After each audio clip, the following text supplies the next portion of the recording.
درود و رحمت باد بر روح پرفتوح سرور عالم و آدم محمد مصطفی صلی الله علیه و سلم. یاران و دوستداران حضرت مولانای بزرگ، خداوند متعال را سپاس گذاریم که باز با ما و شما توفیق بخشید که امروز شنبه 16 قوس 1370 خورشیدی با امید اکتساب فیوزات از روح بزرگ حضرت مولانای بزرگ درس 81 مثنوی شریف آغاز کنیم. نخست از جناب محترم هدایت الله خواهش می رود که با قرائت آیاتی از کلام ربانی این محفل عرفانی را گرمی و روشنی ببخشند. أعوذ بالله من الشيطان الرجيم بسم الله الرحمن الرحيم وأسروا قولكم أو اجهروا به إنه عليم بذات الصدور ألا يعلم من خلق وهو اللطيف الخبير هو الذي جعل لكم الأرض ذلولا فامشوا في مناكبها وكلوا من رزقه وإليه النشور سبحان ربك رب العزة عما يصفون وسلام على المرسلين والحمد لله رب العالمين وما توفيقي إلا بالله عليه توكلت وإليه أنيب برحمتك يا أرحم الراحمين.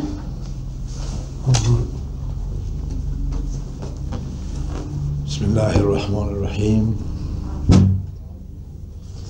این حکایت گفته شد زیر و زبر همچو فکر عاشقان به پا و سر. حضرت مولانای بزرگ به ادامه صحبت‌های گذشته می فرمایند که حکایت بی پا و سر گفته شد، برنگ فکر عاشقان که دارای زیر و زبر می باشد اظهار گردید. مراد از بی پا و سر بودن عشق و فکر عشاق بی نهایتی راه عشق نشان میده و هر شیئی که از غیر از خدا معلوم و محدود است آغاز و انجامی داره، نهایتی داره، اما عشق که جذبات الهی است رنگی از عینیت داره، آغاز و انجام نداره، آغاز و انجامش یکیست، چنان که اسمای خداوند است، اول و انجام و ظاهر و باطن. لذا این مسائلی که حضرت مولانا می فرماید که حضرتشان به این مسائل نهایت دقیق اشاره میکنه که مراد از عشق است نهایت نداره. نه به این معنی است که گفتار عشاق بی پاسری و بی ربط باشه، فقط به این معنی است که ازل و ابدیتی نهایت ندارد، بی آغاز و بی انجام است. چنان که صوفی سیوشکری فرمودند که خدایا من ز دست و پا فتادم، ره عشق انتها دارد ندارد. هر چیز انتها و خطوطی دارد، آغاز و انجامی، اما راهش ندارد. و بعد از حضرت مولانا به مسائل نهایت دقیق اشاره میکن. سر ندارد که از ازل بود از پیش، پا ندارد با ابد بود از خیش. و هر شیئی را که ما و شما میبینیم آغاز و انجام داره، سر داره، آخر داره، پا داره، وسیله حرکت معلوم دارد. اما عشق به خاطر از این سر نداره که پیشتر از ازلی وجود داشته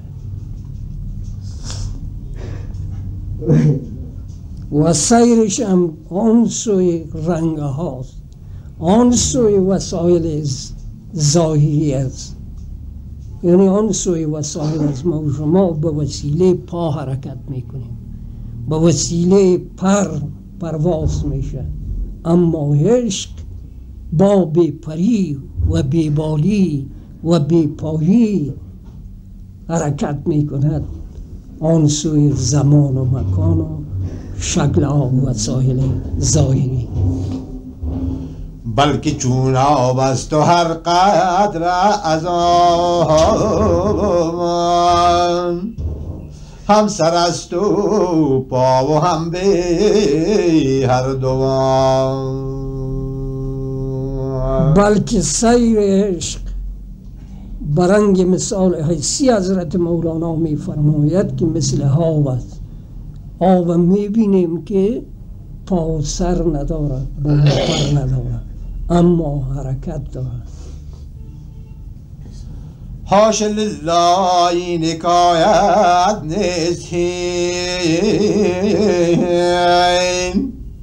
نقد حال ما و توستین خوش ببین.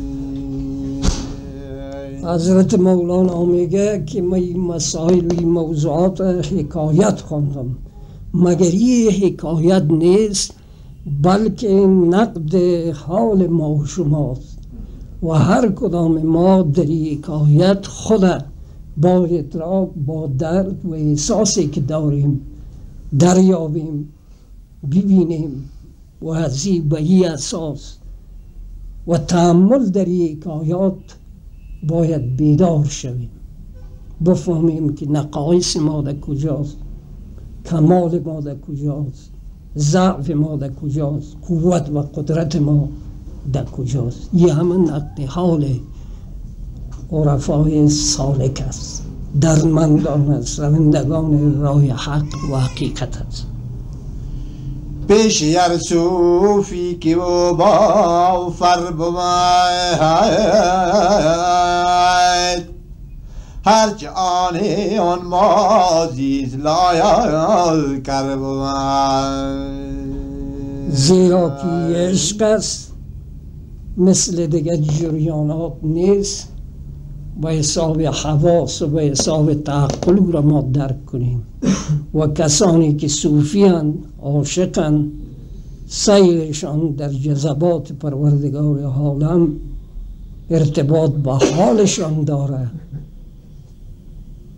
به او میگه معلوم است که چیزهای گذشته در عشق هیچ در خاطر انسان نمیبره. مثال یک کسی را دوست داره، در دوری از او خاطرات پیش خود داره، رنجشی داره، شکوهی داره، شکری داره. با مجردی که به معشوق قریب میشه، نزدیک میشه، در حد استعدادش حضوری پیدا میکنه، گذشته ها همه را فراموش میکنه. زیرا عشق ارتباط با حال داره. این موضوعی است که امر وجدانی است، تکرار بیانی گذشته ها و ورق گردانی کتاب ها نیست. صوفی مسائل میفهمه که با مجرد به معشوق و جلوهش روبرو شد، خود و حالات گذشته و آینده را فراموش میکنه و قد متوجه حال است.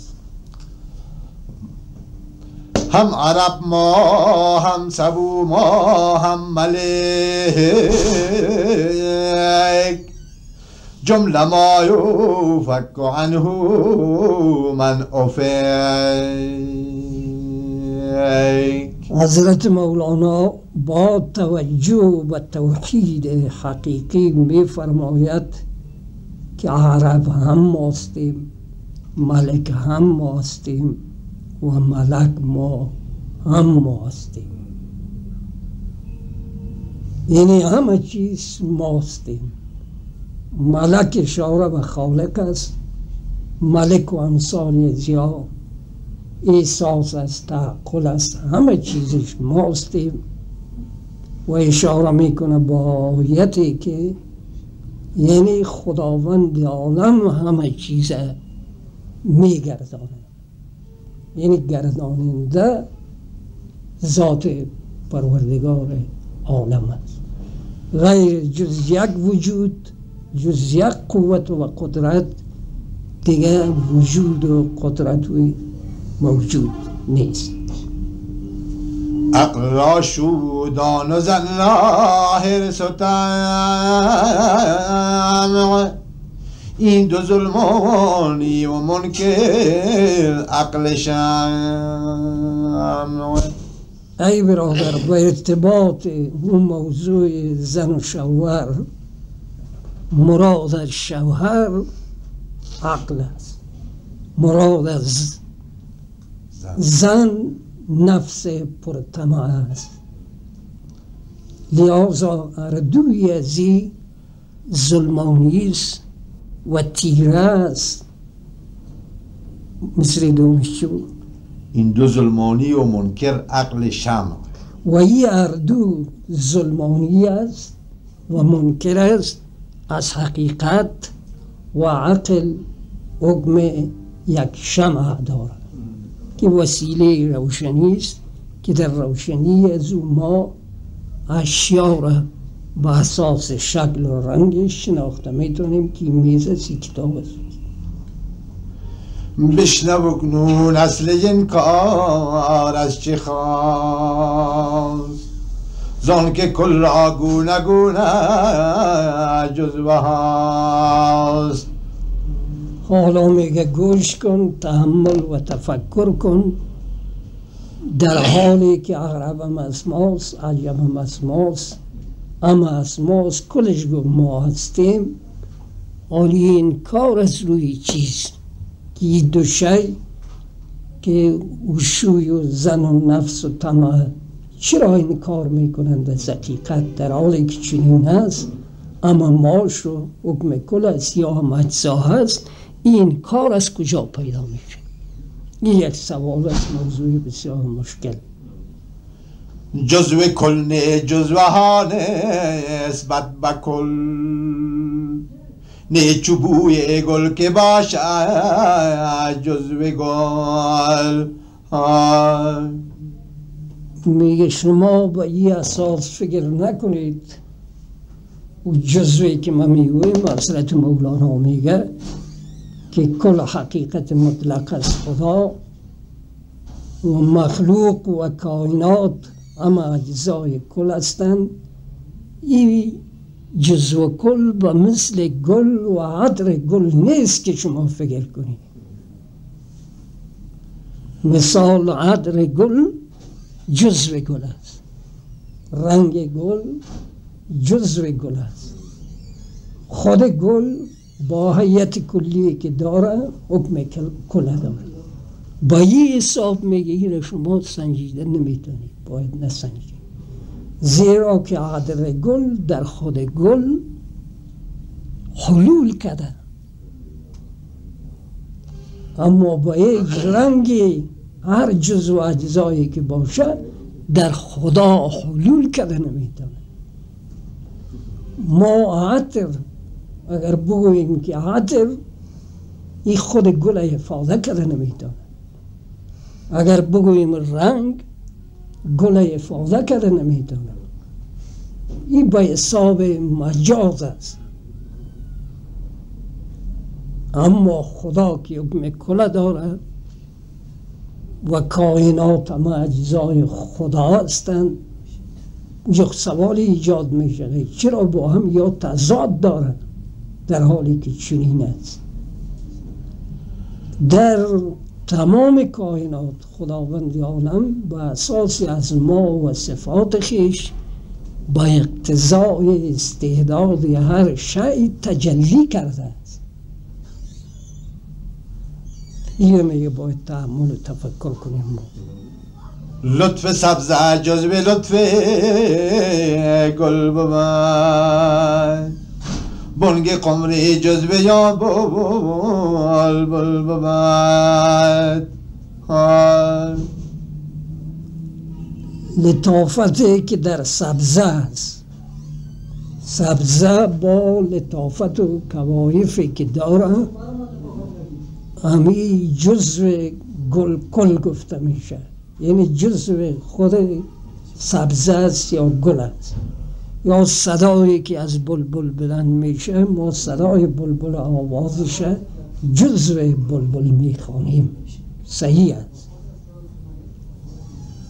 گر شوم مشغول اشکال و جواب، تشنگان را کی توانم داد آب.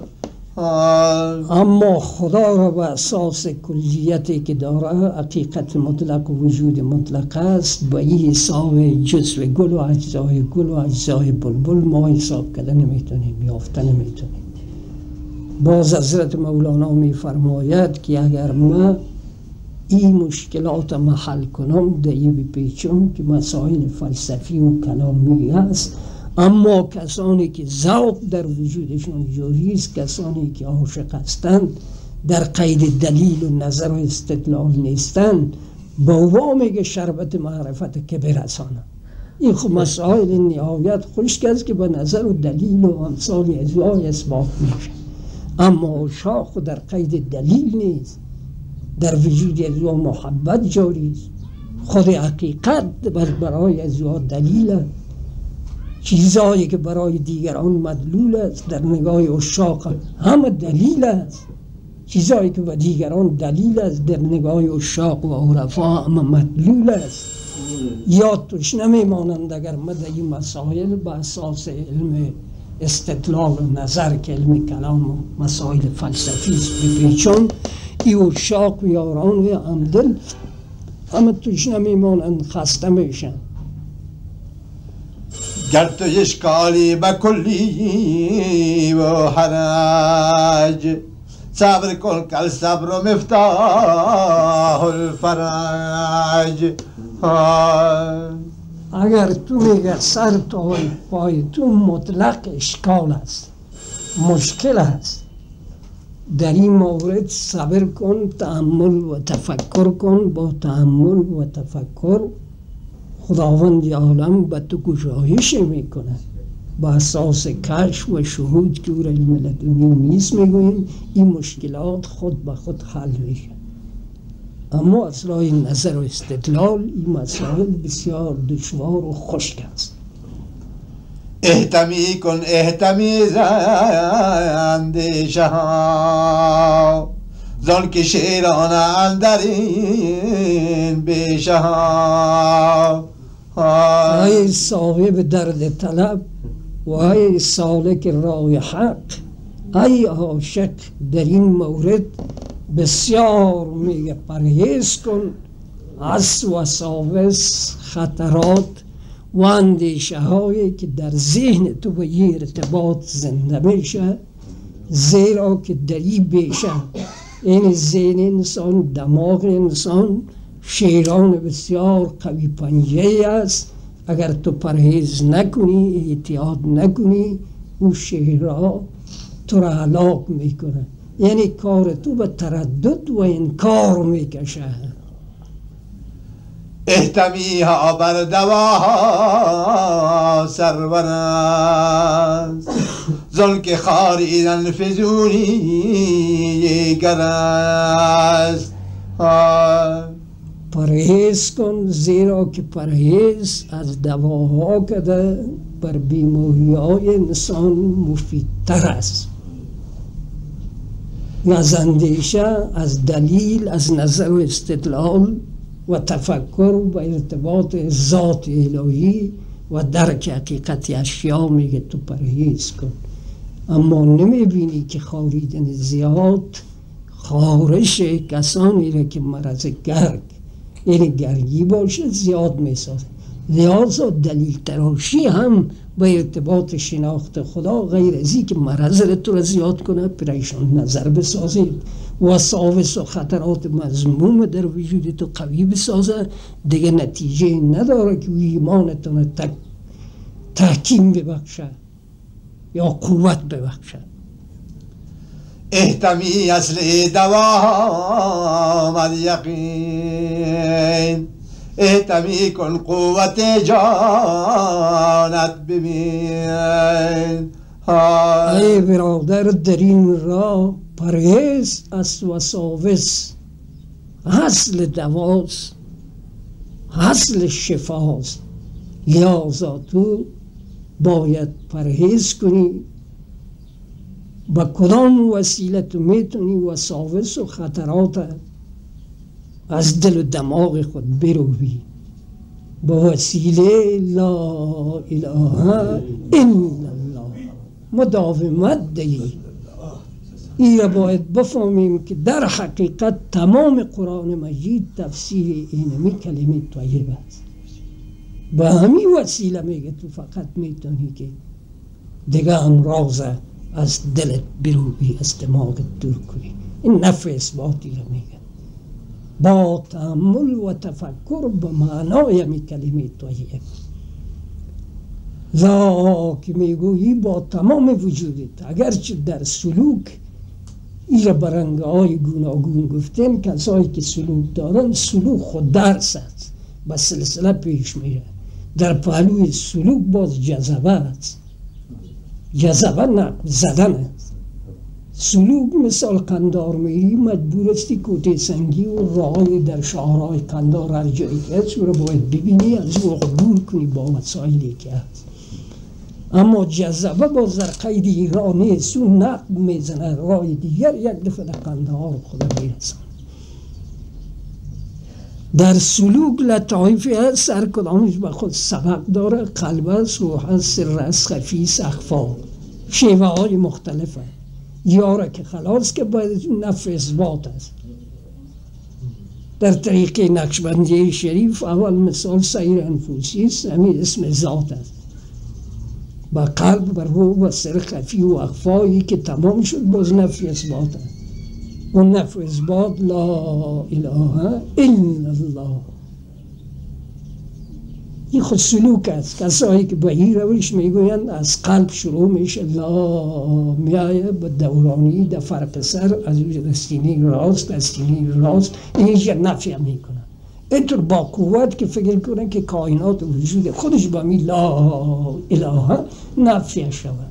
از اوجه باز در قلبی ضربی میزنه الا الله. اینجا اثبات. دیگه مثال در طریق معصومیه زیر ناف بالا میشه. این را بفهمیم که سیر کلش دورانی است. دو قوسین است. یعنی مستدیر است. مثل خونواری در وجود انسان میبینی که دورانی است. همین خود سیر و میراج انسان و مت و معراج رسول کریم صلی الله علیه وسلم دورانی است. اینطور مستقیم نبوده. فقط دورانی است. اشاره هم که در قرآن مجید میشه که از مکه معظمه و مسجد اقصی این فقط همین مستدیر دایره را نشان میده. یک قوس و دو دایره است. سیر میشه. از زیر ناف لا با فرق سر میایی پس در سینه راست از اینجا پس در قلب. اینی چی میگه؟ نفی و اثبات میگه. با همین وسیله انسان میتونه که همین تمام قرآن معانیش و هرچی از تفصیل همین کلمه است. و شرحش. تو میتونی که یک دفعه، دو دفعه، سه دفعه، 4 دفعه، 5 دفعه، 10 دفعه با تکلف و بعد از این خود به خود باز جاری میشه، تکلف برداشته میشه و انواعی از این باز محاسبه و خطرات فکر کنی خدا چه قسمت راست از بیشتر از دوزخ کار باز به دید میکشه. این هم میگه راه دوا و شفایی علتایی که مراد از وسواس و خطراتی است که تو را در نظر استدلال مندازه.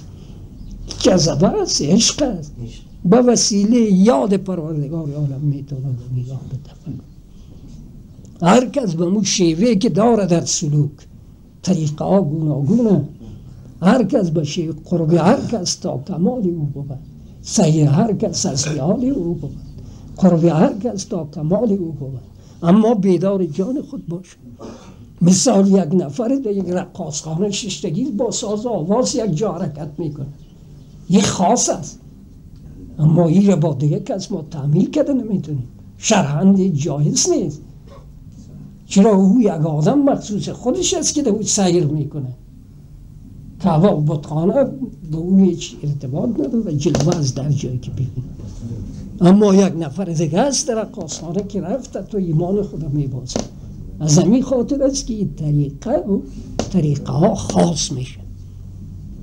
هر کس به مو حساب مشرب و خاصیت و سلوک و روشی که داره باید حرکت کنه. شریعت عمومی است، عام است، همسان با حسابی که داره تطبیق میشه، اما طریقت خاص میشه. ما گفته نمیتونیم با رنگی که مثال ما حرکت میکنیم تو هم باید حرکت کنیم.